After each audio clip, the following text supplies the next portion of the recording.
So, here in Hyde Park in London, and just over here is where people come and stand on their soapboxes to be able to say whatever they want. But as it happens, that freedom of speech is only on Sunday, and today happens to be Thursday, so not going to be able to do that. And I didn't bring my soapbox, but I do want to get up and stand and share with you about Paul's third missionary journey, because Paul, if it was anyone in the New Testament, apart from Peter perhaps, who was willing to get up on a soapbox and share with anybody, Paul was doing that. And he was doing that first missionary journey, second, third, in all these different towns, in all these different places, with whoever would listen.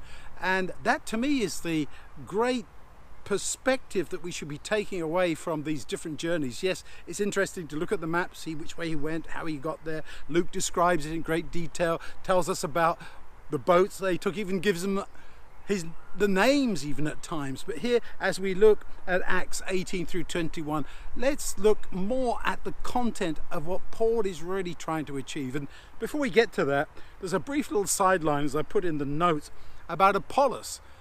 You come across Apollos, but he only knows about John's baptism, and he has to be taught about Jesus. He already had part of the truth, but not the whole of it. And so, wasn't it Priscilla and Aquila who helped him to understand the full message, the full teaching of Jesus? Nice little sideline there. Then in Acts 19, Paul moves on to Ephesus, preaching in the synagogue for 3 months, and when that location is no longer possible, he moves next door to Tyrannus, the lecture hall, and he teaches there for 2 years. That was a long missionary journey. Sometimes we think he just did a quick tour. No, he was there in Ephesus for 2 years, and he's talking about the great controversy, the cosmic conflict. He's talking about what Jesus came to do, how he answers all the charges.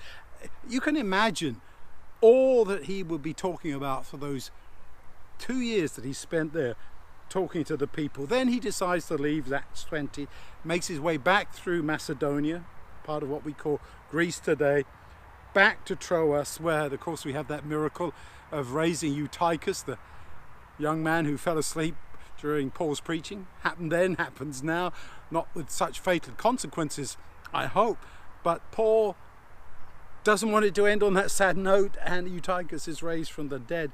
And then he meets the Ephesian elders who come down to the port there at Miletus to meet Paul as he passes through. A very sad kind of story, because Paul kind of knows that this is going to be the end for him. He's not going to see these people again. And that's always a tragedy, isn't it? For all of us, we know that things are going to come to an end for others and for us. And that's a very, very sad and kind of, what could you say, a disappointing thing. If this was it, what would be the point of everything? But we have that hope. Paul had that hope. He knew he was going to have to continue on with his journey. He knew that he was going to be imprisoned. He was going to be put into some very difficult situations, but he knew that he would continue witnessing for his Lord. So, as I put in the comments for this time, instead of focusing on all the names and places where he went, look at what Paul is saying, witnessing to his loving Lord, knowing that whatever happens, he will be home with Jesus when Jesus comes to take us all with him. May we all be there.